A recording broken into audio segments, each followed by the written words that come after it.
Yan mga idol, magandang tanghali po sa ating lahat. So ayan, tapos na po tayo kanina sa Tinungbo Festival sa Pugu. Ngayon dumaan naman po tayo dito sa Tubao, La Union para dayuhin po ang kilalang bridge na palagi pong pinupuntahan ng mga iba't ibang turista at napakaganda po ng view dito. At ating ipapakita yung sinasabi din nilang Asin Road na dinadaanan po papuntang Baguio. Ito po ay shortcut. Kaya ito mga idol, ipapakita ko po ang Anduyan Bridge na dinadayo po ng mga iba't ibang turista na galing pa sa iba't ibang lugar mga idol. Ayan, ito na po yung tinatawag na Anduyan Bridge dito sa Tubao. Ayan, ang haba po nito at ang ganda rin po ng pagkagawa.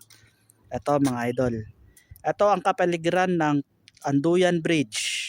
Ayan po, ay kita nyo po, ayan, Anduyan Bridge. Tapos banda dito ang malalaking kabundukan na ang ganda po. Ayan, yan po yung kabundukan na makikita dito sa Anduyan.